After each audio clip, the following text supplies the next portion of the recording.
সলমান খান, তারপরে তোমার সেই তো মানে তার একটা শুটিং চলছিল, সেই শুটিং এর সময় তার সঙ্গে উইশ করেছি, কথা বলেছি। প্রশ্ন তো যারা আমার পরিবারকে ভেঙেছিল, যারা আমাদেরকে আলাদা করেছিল, আমাদেরকে সহ্য করতে পারে, নিজের মা বাপ যখন চিটিংবাজি, নিজের মা যে জন্ম দিচ্ছে সেই মানে পালতে পারিনি, বোম্বেতে সব প্রশ্ন আমাকে কেউ করেনি।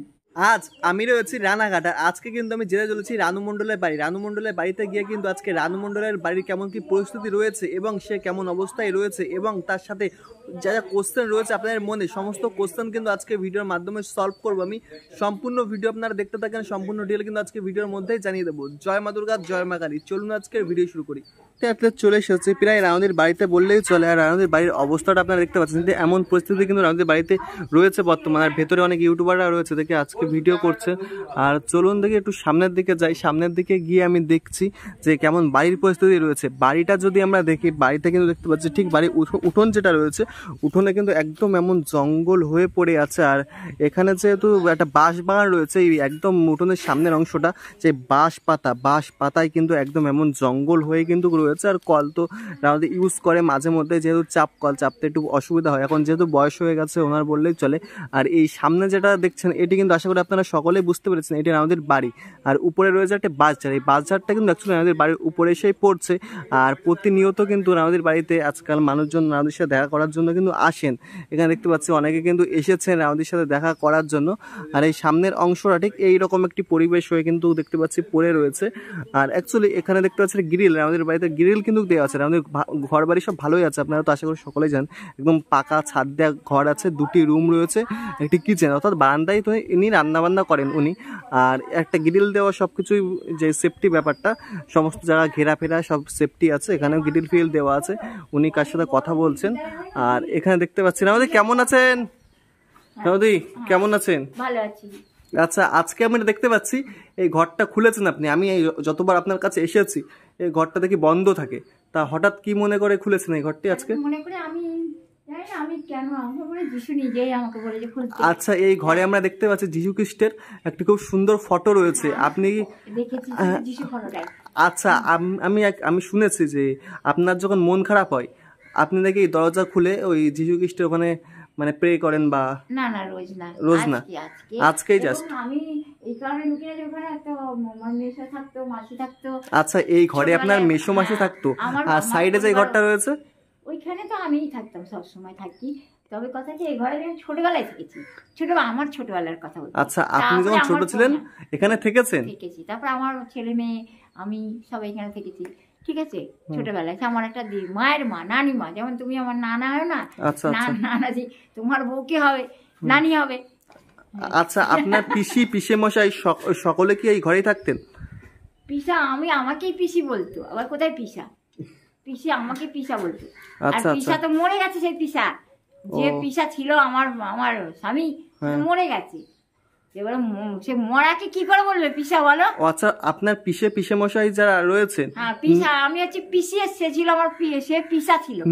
না, আপনার পিসি রয়েছে আর পিসে মশাই যিনি এই ঘরে থাকতেন আপনি বলছিলেন। মাসি ছিল, বোন মাসি, কাদা বোনের ঠাসি। আচ্ছা, বাপের বোন পিসি, ধূপধুনা দিয়ে পুজি, এটা বলতে কি আমার ননদ।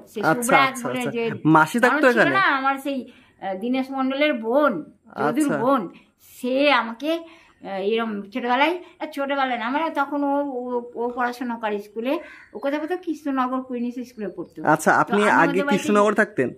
হ্যাঁ, তারপরে যখন ওই রানাঘাট বেগুপাড়া এখানে ওই পিন্টু টায়ারদের বাড়ি, সবাই জানে পিন্টু টায়ার সঙ্গে ওরা চিটিংবাজি করেছিল যারা থাকে বিশ্বাস বাড়ি, ওই বিশ্বাস বাড়িরা পিঙ্কু টায়ার সঙ্গে চিটিংবাজি করে ওর জায়গা নিয়ে ওখানে থাকতো, বুঝেছো? তো ওই পিঙ্কু টায়ার আমাকে বোম্বে থেকে নিয়ে এসেছিল। আচ্ছা, আমি জিজ্ঞাসা করছি, এই ঘরটি খুলেছেন, এই ঘরে আপনি বললেন যে আপনার কে থাকতেন এখানে? এখানে আমরা থাকতাম, আমি থেকেছি, মেসো থেকেছে, মাসি থেকেছে, আমার পরিবার থেকেছে, আমি ছোটবেলা থেকে। আচ্ছা, আপনার মেসো মাসি থাকতেন এখানে, তাই তো? পাশে ওই একটা মরা মেসো, আর ওই যে পাশে রয়েছে ঠাকুমা, ওনার মা। দুজন, কিন্তু আমি ওদের দুজনকে দেখিনি, আমি শুধু যিশুটাকেই দেখেছি। ও আচ্ছা, এখানে তার মানে আপনার জানি তো ওরা মরে গেছে, ওই জন্য ওদের দিকে তাকাইনি। আচ্ছা, শুধুমাত্র যিশুটাকেই দেখেছি। আচ্ছা, ওনার যে মানে আপনার যে মাসি রয়েছেন উনি মারা গেছেন এখানে ঘরে থাকবে তো? মাসিও মরে গেছিল, আমাকেও মেরে ফেলেছিল, সবই মরে গেছে, দুনিয়াতে সব ভূত পেতনি। তাও কত বছর আগে? তাও কত বছর আগে এই ঘটনা ঘটেছে? 2019-এর আগে। 2019-এর আগে। মানে তার মানে শেষেতে আপনি যখন ভাইরাল হয়েছিলেন তারও আগে? 2019-এই মেরে ফেলে। কারণ বাড়ির মধ্যে এসে সব জ্যান্ত জ্যান্ত বড় বড় গাছ, কি বলে ওইটাকে, যে গাছটার নাম কি বলে জানো, দাঁড়াও বলছি, মানে জলপাই গাছ। ও আচ্ছা। ওরা এসে ওরা বিশ্বাসঘাতকেরা এসে গাছ কেটে ফেলে দিয়েছে, জ্যান্ত গাছ। ওই গাছ যদি থাকতো, ওই গাছের সঙ্গে কি ওই তার বাঁধা থাকতো, ওই যে তারটা দেখছে না, ওই তারের থেকে দড়িতে কি হতো, তারে না কাপড় মেলা। ও আচ্ছা, আপনার বাড়ির উঠোনে একটা জলপাই গাছ ছিল তাই তো? হ্যাঁ, গাছ ছিল, সেই জলপাই গাছটা কাটা পড়ে যায়। ওটা তো পরে হয়েছিল জলপাই গাছ, কিন্তু গাছটা কেটে ফেলেছিল। এবারে এইখানে যে রানাঘাট থেকে একটা জিনিয়ার ফুল ছিল তো, যে কখনো লাল হয় বা কখনো সাদা, তো তার যেটা লাল, সেই গাছ এখানে লাগানো ছিল। ওই গাছটাই তোমার গিয়ে অনেক ফুল হতো, অনেক বছর ধরে অনেক ফুল। তার পাশে একটা লেবু গাছ ছিল, পাতি লেবু গাছ। আর সেই লেবু মানে 12 মাস লেবু, 13 মাস লেবু, 12 মাস লেবু, কখনো সে লেবু তার থেকে বঞ্চিত হতো। মানে যদি কম হয় কিন্তু সে লেবু হতো, বেশি হতো কিন্তু অনেক অনেক লেবু হতো। আচ্ছা, তাহলে তোমরা যখন ভাইরাল হয় তখন ওই গাছটা, ওই লেবু গাছ কেটে ফেলে, লেবু গাছ কেটে, আর ওই গাছটা কেটে ফেলে একদম গোড়ার থেকে। আচ্ছা আচ্ছা। আর হলো আপনার যে পিসে মশাই রয়েছে, তার আগে কি মারা যান, মানে গাছ কাটার আগে? হ্যাঁ, মেশোটাকে নিয়ে গিয়ে এদমবাগে তো মেরে ফেলেছিল। ওই এদমবাগান জানো তুমি কোনটা? ওই মিশন গেট আছে না, মিশন গেটের একটা জায়গার নাম হচ্ছে এদমবাগান। সেখানে মেশোকে ওই বলতায় কামড়েছিল, বলতায়। ও আচ্ছা, বলতায় কামড়েছিল। মেশো সেই সময় মানে খুব ছটফট করছিল। তো ওরকম ব্যক্তিকে তো আমিও কিছু করতে পারবো না। তখন তাকে হসপিটালে নিয়ে যাওয়ার কথা ছিল না, উনি হসপিটালে ওনাকে নিয়ে যেতে পারিনি, নিয়ে গিয়ে একদম বাগানে রেখেছিল। যারা শত্রু, ওরা প্ল্যান করেছিল যে ওনাকে মেরেই ফেলবে, তাহলে ওরা বাড়িটা দখল করতে পারবে। এইরকম বুদ্ধি বিচার করে তাকে মেরেই ফেলে দিয়েছিল। নাহলে বলতাই কাটলে মরে সহজে। আচ্ছা, মেশো মশাই রয়েছেন, উনি বলতার কামড় খাওয়া যাওয়ার পরে মারা গেছেন। হ্যাঁ, তারপরে উনি মেরে ফেলেছে, তার দম আটকে তাকে মেরে ফেলেছে। বলতায় কামড়ানোর একটা বাহানা ছিল, বলতায় কামড়িয়ে হসপিটালে যদি নিয়ে যেত, আমাকে বলছিল হসপিটালে নিয়ে যেত। আমি তো চিনি না কোথায় নিয়ে যাবে, আর আমি আমার নিজেরই তো ঘাবড়ে গেছি ওরম বলতায় কামড়েছিল বলে। তারপরে আশেপাশের কেউই যাচ্ছিল না। তারপরে ওইসব প্রতিবেশী যারা ছিল, ওরা ওদের বিশ্বাস বাড়ি থেকে ওরা এসে হয়তো কিছু ওইটাকে নিয়ে গেছিল, কেন মেরে ফেলার জন্যে, তাতে বাড়িটাকে যেন দখল করতে পারে, সেই জন্য মেরে ফেলার জন্য তাকে নিয়ে গেছিল। যদি হসপিটালে নিয়ে যেত তাহলে ভালো হয়ে যেত, কিন্তু হসপিটালে কেউ নিয়ে যায়নি। এমন একটা ঘটনা তার মানে আপনার সাথে হয়েছে। আচ্ছা, আমরা তাহলে মেশোর সাথে হয়েছে, মেশোটাকে ওইভাবে মেরে ফেলেছিল যে এই বাড়ির মালিক ছিল। আচ্ছা, মেশো মশাই ছিলেন এই বাড়ির মালিক। এবং আমার যে ভাই আছে, তার ছেলে, তাকেও পর্যন্ত আসতে দেয় না সহজে। আচ্ছা আচ্ছা, বুঝলাম। তারা দি তা আগে কি মেশো মশাই মারা গেছিলেন নাকি আগে?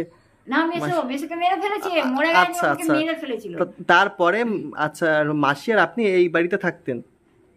হ্যাঁ, তখন মেশো থাকতো না, তারপরে মাসি আসতো। আচ্ছা, তারপরে মাসিও মারা যান? হ্যাঁ, মাসি আমি দুইজনকেই তো মেরে ফেলেছিল সেরকম অবস্থায়। আচ্ছা, আর লাস্টে এখন আপনি একাই থাকেন? এখন একাই থাকি। আর মাসির যে ছেলে মেয়ে রয়েছে ওনারা সব বাইরে থাকেন? আমার ভাই সে আসে, খোঁজ নেয়, কিন্তু ওইসব স্বার্থপর চিটিংবাজ শত্রুগুলো ওকে আসতে দেয় না। আমাকে কোনো সহযোগিতা করতে চাই, সে দেয় না। আমরা ছোটবেলা থেকে এই বাড়িতে থেকেছি তো, ভাই বোন, আমরা জানি তো এক দুসরাকে, তো অতটা জানি আমার ভাই ওটা। আচ্ছা আচ্ছা আচ্ছা। তো সেই যখন আসে তখন ওই আশেপাশের মানুষরা কি করে, ওই জিনিসপত্র কেড়ে নিয়ে খেয়ে ফেলে, আর বাড়িতে আসতে দেয় না। ও, বুঝলাম। তাহলে রামাদি ওইসব কথা তাহলে বাদ দিই, এবার আমরা কেন বাদ দেবে? যে বাড়িতে যার বাড়ি তাকে থাকতে দেয়নি, তো অন্য কি করে কে থাকতে পারে? যার বাড়ি তাকে থাকতে দিয়েছিল, দেয়নি। আচ্ছা, তাহলে তো খুবই বেদনাদায়ক ঘটনা।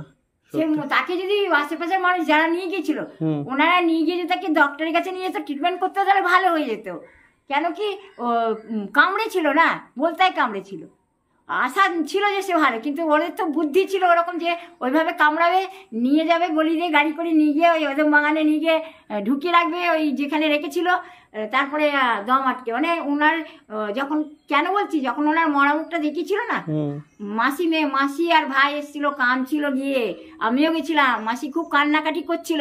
তো আমি মনে মনে করছিলাম আর কেঁদে কি লাভ, যখন জ্যান্ত ছিল তখন আসিনি, তখন তো মাসির মানে খুব টেম্পার ছিল। তাই আমি বলতাম যে তখন তো আসেনি, আমি কাঁদিনি, আমার কষ্ট হয়েছে কিন্তু আমি কাঁদিনি। কারণ যদি যখন কামড়েছিল তখন মাসি কোথায় ছিল? ছিল না তো, বোম্বেতে ছিল। এই বোম্বে বলছি, কলকাতায় ছিল। আচ্ছা, কলকাতা থেকে, আমি তো তখন বোম্বে থেকে এসেছি, কলকাতায় ছিল। কলকাতা থেকে ভাই আর তারপরে পরে এসছে, যখন মরে গেছে, মরার খবর শুনে তারপরে এসছিল। তো তাতে বোঝা গেল মেসোর যে মৃতদেহটা, তাতে বোঝা গেছিল তার মুখ বন্ধ করে দম আটকে মেরে ফেলেছে, তাকে মেরে ফেলেছিল। এটা সত্যির ঘটনা।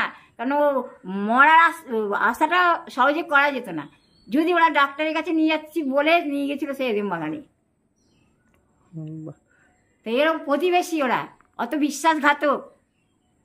এবার ভাই তার যে ছেলে, তো সে তো আসলে পরে তো বাড়িতে থাকুক না থাকুক, কিন্তু কিছুক্ষণ এসে বসে কথা বলা বা একটু কিছু সময়ের জন্য তাও আসতে পারে না। তাহলে আমার ছেলে মেয়ের কোথা থেকে আসবে বলো?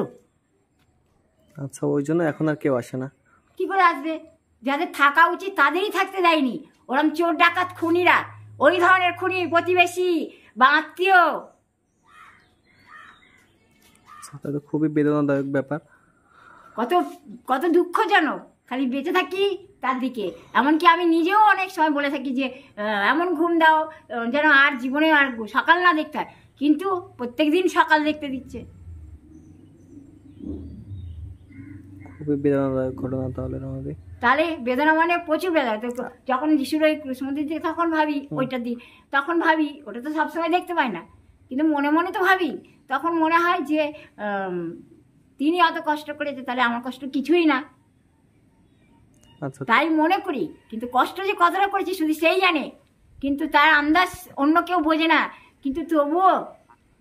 আচ্ছা রামাদি, আর ওই ঘরে যে থেকেছে তাকেই খুন করেছে, এটা হচ্ছে সত্যি কথা।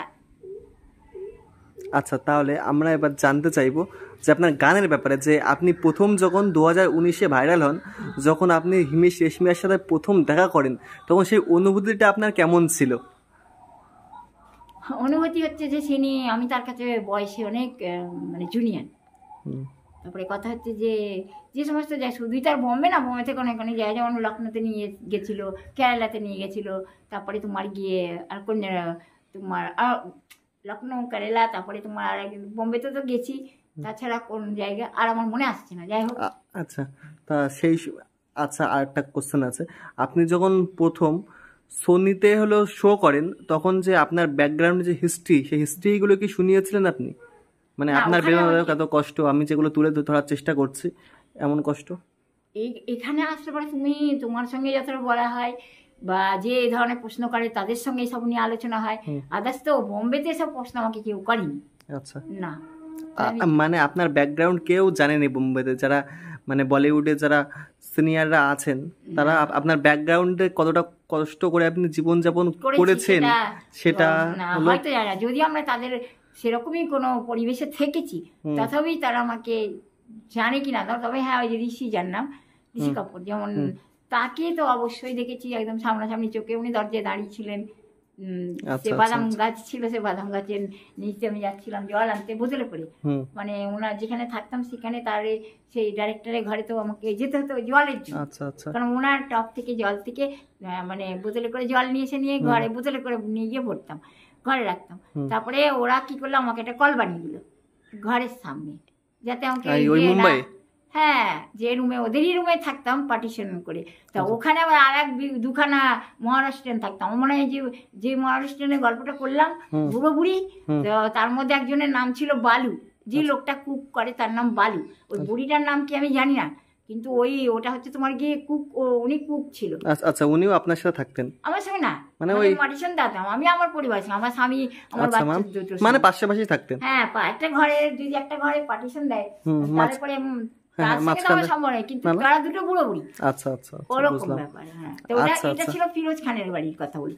আচ্ছা, তা আপনি আপনার জীবনে তাও কতজন সেলিব্রিটির সাথে আপনি মিট করেছেন?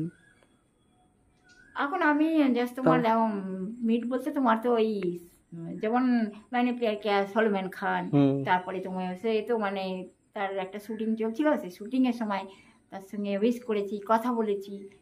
তারপরে সে আমার যে বাচ্চাকে নিয়ে আমি স্কুলে থেকে আসছি বিকেলবেলায়, তো আমার মেয়ের মাথায় চুটকি বাঁধা ছিল, তো ও একটু হাত দিয়ে একটু ইয়ে করলো, যে এখন মানে বাচ্চাকে কেমন একটু আদর করে। হ্যাঁ, আচ্ছা আচ্ছা, মানে সে বলেছে সাথে দিলে। রানীকে আমার সঙ্গে বেশি কথা বলেছি, কিন্তু ওকে মানে একটু বাচ্চা যেহেতু, আচ্ছা আচ্ছা, তাই একটু আর আদর করে। আর হলো হিমেশ হ্যাঁ, রেশমিয়ার সাথে মিট করেছেন? সেটা তো 2019, আর আমি হ্যাঁ। এগুলো বলছি আগে, তার আগে। আচ্ছা, তার আগেও আপনি আগে সব এবার- সেলিব্রিটিদের সাথে মিট করতেন? হ্যাঁ, তাই বলছি। আচ্ছা আচ্ছা, তার মানে আপনি যখন গান করে ভাইরাল হননি তার আগেও আপনার মানে হ্যাঁ, সব সেলিব্রিটির সাথে আপনি যুক্ত ছিলেন? একদম তাই। ও মুনমুন সেন বলে একটা লেডি, তোমার সুচিত্রা সেনের মেয়ে অথবা নাতনি, আচ্ছা সেও ওখানে বিচ ছিল, বিচে গিয়ে খুব মানে আর কি মানে দেখা হয়েছিল তার সঙ্গে আচ্ছা আমার। আচ্ছা হ্যাঁ, আচ্ছা, তা আপনি হলো আগে যেমন জীবনযাপন করতেন, তারপর যখন সেলিব্রিটি হয়ে গেলেন, যখন মানুষজন চিনলো, তা আগেকার আর এখনকার মধ্যে পার্থক্যটা মানে আপনার কি মনে হচ্ছে? আমার তো মনে হয় যে অবশ্যই 2019-এ যখন আমি সেলিব্রিটি হয়ে গেছি, হুম তখন কিছু আলাদা রকমের স্টেপ ছিল বা আলাদা রকমের একটা ভ্যালু ছিল, যদিও সেটা প্রত্যেকের চোখে সহ্য না হয়। যেমনটা আমি আমার পরিবারের ব্যাপারে একটা উদাহরণ দিলাম, হুম আর ওটা বাস্তবে, ওটা শুধু উদাহরণ না। তো যখন সেই ব্যাপারে, তাহলে তারা ওইসব মানুষ কী করে আমার আরও ইমপ্রুভটাকে সহ্য করতে পারে, এটা প্রশ্ন। তো যারা আমার পরিবারকে ভেঙেছিল, যারা আমাদেরকে আলাদা করেছিল, আমাদেরকে সহ্য করতে পারিনি, ওইসব মানুষরাই ওই ধরনের কাজ করেছিল, যাতে আমাকে দেখতে পায় দলিত গলিত, আমাকে তুচ্ছ করে, আমার প্রতি এরকম অন্যায় করে। তখন আমি যিশুর দিকে তাকাই, আচ্ছা তার অনুভব করি, তুমি তো নির্দোষ ছিলে, যিশুর কথা বলি, তুমি তো নির্দোষ ছিলে, নিষ্পাপ ছিলে, তথাপি তো ওইসব পাপীরা তোমাকে এত উৎপাত করেছিল, অত নির্যাতন করেছিল, তাহলে তুমি বলো আমি কতটা সহ্য করতে পারবো। আর তখন তাকে বলি না তো, তার বাপ যে ছিল ঈশ্বর নামে, সে জানোয়ারকে বলি, সে ঈশ্বর না, সে জানোয়ার। সে যদি ঈশ্বর হতো না, তাহলে কখনোই আমাদের সঙ্গে এরকম বেরাহিমি করতো না। ঈশ্বরের মানে যদি তাই হয়, তাহলে দরকার নেই এরকম ঈশ্বরের কাছে কোনো রকম কোনো আরাধনা করার, প্রার্থনা করা। আচ্ছা রানাদি, আমরা আরেকটা কোশ্চেন আপনার কাছে জিজ্ঞাসা করব, যে আপনি কি মনে করেন যে ভাইরাল হওয়ার আগে আপনি ভালো ছিলেন, না ভাইরাল হওয়ার পরে আপনি ভালো আছেন? ভালো, আমার মনে দেখছো তো পরিস্থিতি, তুমি দেখতে পাচ্ছ, দেখতে তাহলে পাচ্ছি। যে রামটা ছিলাম সেরামই আছি। ওই কিছু 2019টা এমন আমার জন্য একটা লাকি ইয়ার্স গেছে, হুম যার ফলে ওই ইমপ্রুভ করার জন্যে হয়েছিল ব্যাপারটা, কিন্তু ইমপ্রুভ যারা ভেঙেছিল, চুরমার করেছিল, ওরা ওটাকে ইমপ্রুভ হতে দেয়নি। আচ্ছা, তার মানে আমি যে আগে যেমন পরিস্থিতির মধ্যে ছিলেন সে তার থেকে, বর্তমান হ্যাঁ, সময় সেরকমই, সেই তেমনই আছেন। তাই তুমি দেখো, তুমি কিনে আনো, তুমি খাবারটা কিনে আসলে, ঘরে তো কোনো খাবার নেই, তুমি তো দেখছো, হুম কোনো রকম কোনো খাবার, এমনকি চাল ছিল সেও নেই। যে ঘরে যে মানে অল্প একটু চাল ছিল, যেটা দিয়ে ভাত বানালাম, তাই আমি ওই মূর্তিটার দিকে দরজা খুলে তাকালাম, মানে ছোটবেলার থেকে আমার এরমই অভ্যাস, আমি যখন মানে কেউ নেই, মা বাবাহীন, পরিবারহীন, তো আমি তার দিকে তাকাতাম, কাঁদতাম, তাকে যে প্রার্থনা করতাম, আর তার কিছুক্ষণ পরেই দেখছি আমি ওই ভাতটা রান্না করছি। তাহলে কে খালো? সেই তো, অথচ কালকে আমায় খেতে দেয়নি। আচ্ছা, প্রচুর মানুষ আপনাকে চেনেন, জানেন, কোথাও বেরোলে আপনার সাথে কথা বলেন, রেসপেক্ট করে, কিন্তু আপনি সেই যেমন কষ্টই আগে জীবনযাপন করতেন, বর্তমান সময়ে কিন্তু আপনি সেই একইভাবে জীবনযাপন করছেন। তাহলে অবশ্য তাই, মানে শুধু আপনার পার্থক্য তাই যে স্টেশনে গিয়ে নেই, বসে নেই, কিন্তু এই সেরামই তো পরিস্থিতিটা তো তাই। তার মানে আপনার দিনকাল আবার সেই আগের মতন কষ্টেই চলছে এখন। হ্যাঁ, কষ্ট। এখন যদি কেউ কিছু নিয়ে আসে, হয়তো খেলাম, যেমনটা ওরকম স্টেশনে হয়তো কেউ বিস্কুট দিল, কেউ চা খাওয়ালো, কি বিস্কুট খাওয়ালো, কি 10 টাকা দিল, কি 20 টাকা, ওইসব আমার যারা শত্রু, যাদের জন্য যিশু যে যত পাপীদের জন্য খ্রিস্ট নিজেকে উৎসর্গ করেছিল না, তাহলে আমি কি বলো, তুমিই বা কি, কার কি ভ্যালু আছে, কার কি দাম আছে, কোন মানুষের দাম আছে? তাকেই যখন কেউ ভালোবাসেনি, তো আমার কি দাম, তোমার কি দাম, আর কার কি দাম? সবই তো তুচ্ছ। তাহলে আমাকে কেন ওরম তুচ্ছ করে, কেন করেছিল আমার এরম হালতটা? আচ্ছা, শুধুমাত্র তাদের যখন প্রয়োজন তখন বলে এসে অমুক পড়ো, তমুক পড়ো, বাকি আমার কথা মনে পড়ে না আমি কি খাচ্ছি। ওই দিন কালকে একটা মহিলা, কাল না পরশু, 2-3 দিন হয়ে গেছে, শনিবারের দিন এসেছিল, আসলো, বেশ এসে একেবারে আমাকে ওখানে বাইরে থেকে বলছে, রানুদি তোমার জন্য এত কিছু এনেছি, কত কিছু, ক্যা ক্যা লায়া, হিন্দিতে বলছে, বিহারি। তো আমি মনে মনে করছি, হ্যাঁ ওটা ও নাটক করছে, সেটা মনে বুঝতে পেরেছি। আবার যদি বা সত্যি ছিল, তা হয়তো সে সত্যি হতে দেয়নি। তো কথা হচ্ছে যে যখন আসলো, এসে তারপরে কি হলো, ওই যে সঙ্গে এসেছিল মনোজ, তার হাতে একটা ব্রেড দেখেছিলাম শনিবার দিন, ব্রেড থেকে ওদের মধ্যে যদি মনুষ্যত্ব থাকতো, ওরা ভালোবাসতে জানতো, তো আমাকে ঘরে কিছু খাবার ছিল না, তো ব্রেড থেকে আমাকে 2-3 পিস দিতে পারতো। এমন নাই যে বলছি সবটা দিতে, তাও বলিনি, আমি চাইনি, কিন্তু কথা হচ্ছে আমি খোঁজ করেছি যে ব্রেড এনেছিল। তো ব্রেডটা নিয়ে এসে ওইখানে বসছিল, ওখানে বসে ওখান থেকে কাকে দিয়ে দিয়েছিল, লুকিয়েছিল, ওরাই জানে, ওই দুজনে মিলে, আমি জানি না। হ্যাঁ, এবারে কথা হচ্ছে যে আমার জন্য আনি, তাই না আমাকে দেয়নি। তো আমার সাথে লোক দেখি চিটিংবাজি করা, আর এনেছিল একটা বিরাট বড় ফুলের মালা। আচ্ছা, তো ওই মহিলাটা যে এসেছিল, আপনাকে এসে মালা পরিয়ে গেছে কিন্তু খাবার কিছু দেয়নি? আমাকে মালা পরায়নি, তাহলে পরিয়ে ওই পড়েছে ওই আচ্ছা, ভিডিও করার জন্য ও নিজে নিজে বউ সেজেছিল। আচ্ছা আচ্ছা, ভিডিও করার জন্য উনি মালা এনেছিল, তা আপনার জন্য শুট করতে এসেছিল। ও, তা আপনার জন্য এখন আর তেমন খাবার তো কি নিয়েছিল, একটা ছোট একটা ওই মাজা বলে, ওর মধ্যে বেলের শরবত ছিল। আচ্ছা আচ্ছা, ও খুলে রেখে গেছিল না, বলেছিল খেতে, আমি খাইনি। তার আগে ওই 5 টাকা 5 টাকা 2টো বিস্কুট এনেছিল, ওই বিস্কুট খেয়েছিলাম, জিরা বিস্কুট। আচ্ছা, আর তারপরে ওই বিস্কুটটা খেয়েছি, আর খাওয়ার পরে তারপরে তোমার বাইরে গিয়ে তারপর ভিডিও বানিয়েছে এখানে। কিন্তু কত চিটিং বাজোরা। তো তার আরে এই যে এই নাইটিটা আমায় দিয়ে গেছে, আর এই চটি একজোড়া। আচ্ছা আচ্ছা, এই যে চটি দেখছো না, পিঙ্ক, এই একজোড়া চটি। এটা আমি ওকে বললাম তুমি যখন এটা নিয়ে এসছো আমার জন্য তুমি কেন? আচ্ছা রামদি, আচ্ছা শুনলাম অনেক কথা। তা আপনি আগে যেমন ছিলেন, আগে তো মানুষ আপনাকে চিনতো না, আর এখন মানুষ চেনেন। এখন যে সকলের সামনে আপনি রিপ্রেজেন্ট হন, মানে আপনার সকলকে সামলান, তা আপনার কি এতে কোনো কষ্ট বা অসুবিধা হয়? বেসামাল কোনো মানুষ যদি আসে, আনারি ভাট্টা না বোঝে আমাকে, তখন তোমাদের সে স্টিল দাঁড়িয়ে কথা, তোমরা এসে আসলে দুজন বসলে, আমি বসেছি স্টিল দাঁড়িয়ে কথা বলছি নাকি? তার মধ্যেও যদি ওরা আমার সঙ্গে বদতমিজি করার চেষ্টা করে, বা অন্যায় ভাবে ইয়ারকি বা ফাজলামি করে, বা আড্ডা মারে, সেটা আমার পক্ষে সম্ভব না সহ্য করা। অবশ্যই। তো সেই মতো আমি তাদেরকে ওদের টিট ফর ট্যাট, মানে যে যেরকম তাকে সেরকম জবাবটা দিই। তখন কি হয়, বন্ধু বাজার, তখন ওদের রাগ হয়, ওদের মানে খোঁচা লাগে কথাটা। তখন ওরা কি করে, ওই চুপ করে থাকে। কেউ ওই ওখান থেকে ওই বদ মহিলাটা ওখান দিয়ে জল ফেলে, কেউ ওখান দিয়ে নিয়ে দেখায় যে দেখ, মানে তখন একটা, তুমি ওখানে দাঁড়িয়ে দেখেছো, তুমি অনুভব করেছো কি ওই দিন দাঁড়িয়ে ছিলে, দেখবে তুমি বা কাউকে ওখানে এইখানে তুমি এইখানে দাঁড়িয়ে থাকতে বলবে, বা ওখানে দেখবে যেন মনে হয় তোমার গায়ে ফেলছে। তো ওরা প্রতিবেশী বলো বা আত্মীয়, ওদের কিরকম স্বভাব হওয়া উচিত। आयास क्यों আমি তোমায় জিজ্ঞেস করছি, তোমাদেরকে আমি প্রশ্ন করছি, हम सब लोग को पूछ रहे क्या इंसानियत ऐसा होता है? মানুষ জাতের এরকম স্বভাব হওয়া উচিত?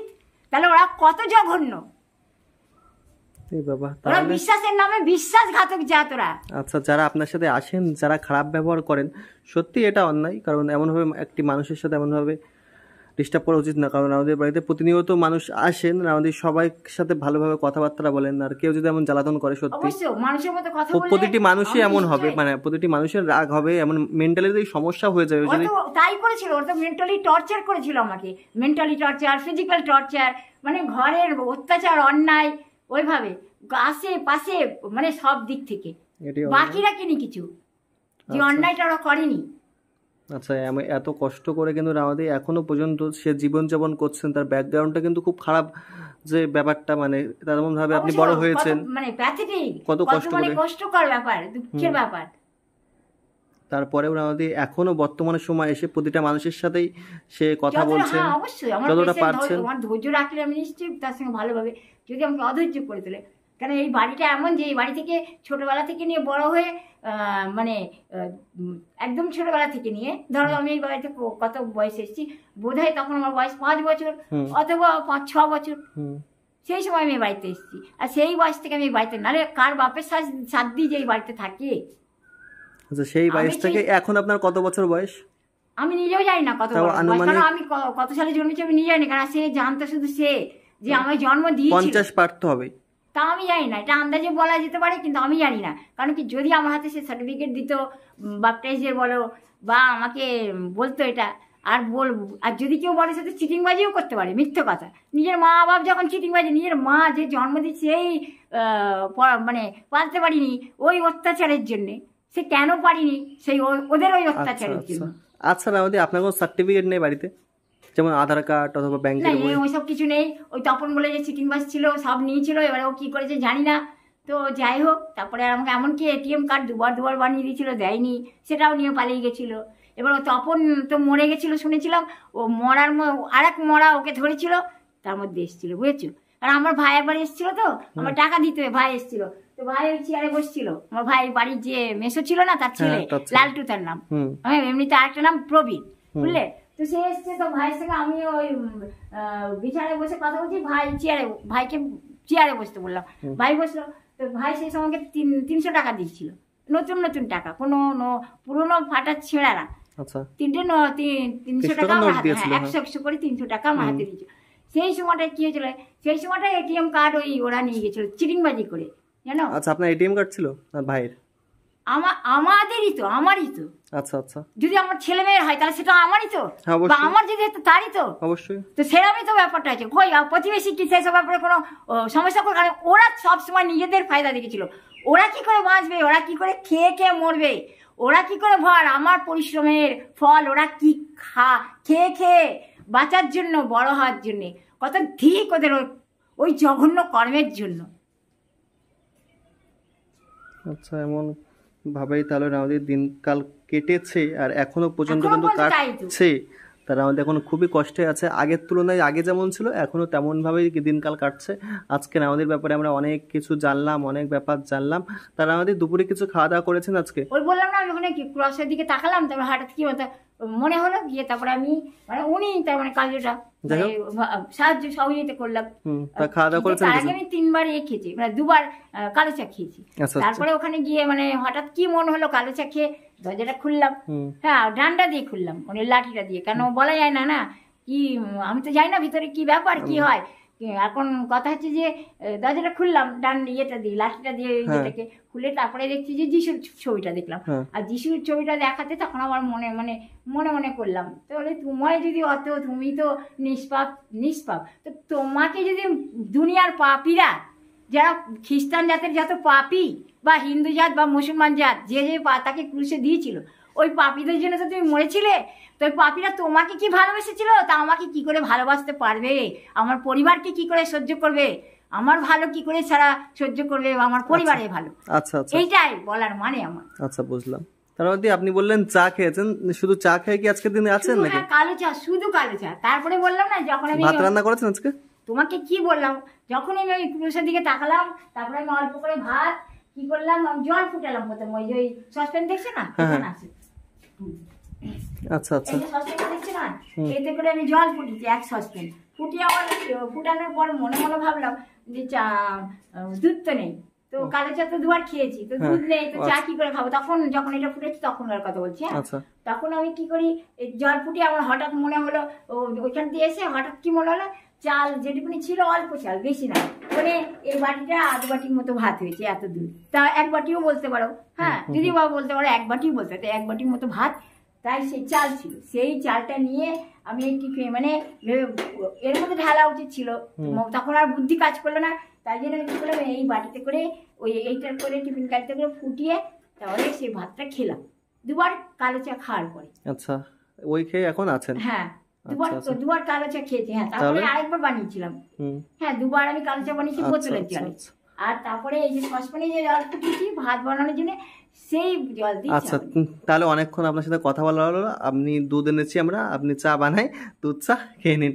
আচ্ছা, তুমি বলো যে এটা পরিশ্রম কিনা? হ্যাঁ, অবশ্যই পরিশ্রম। এই যে সে ইন্টারভিউ যখন নিত, সেটাও সে তাদের প্রশ্নের উত্তর দেয়, এবং এই যে কথাগুলো বলি, তো এটা কতটা কষ্টকর ব্যাপার। অবশ্যই অবশ্যই, এটা ধন্যবাদ আপনাদের, অনেক সত্যি আপনি অনেক কষ্ট। কারণ কি দেখো, এগুলো সবাই বোঝে না, এই জন্য তো দম চাই, এই জন্য তো শক্তি চাই। ওই জন্য আমি আপনার জীবনের ব্যাপারটা সবার কাছে তুলে ধরার চেষ্টা করি, যাতে আপনি কতটা কষ্ট করেছেন, বর্তমান সময় করছেন, যাতে এটা সবাই জানতে পারেন, আপনি আবার যেন আগের জায়গায় ফিরে আসতে পারেন, ওর জন্য আমি চেষ্টা করি।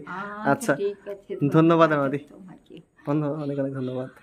আজকের ভিডিওটি তাহলে আপনারা কেমন লেগেছে সেটি কিন্তু অবশ্যই কমেন্ট করে জানাবেন। আর আমাদের ব্যাপারে অনেক ইতিহাস কিন্তু আজকে আপনাদের সাথে শেয়ার করলাম, অবশ্যই কিন্তু সে কেমন লেগেছে সেটিও কমেন্ট করে জানাবেন। তো দেখা হচ্ছে আবার অন্য কোনো ভিডিওতে, টাটা, বাই বাই।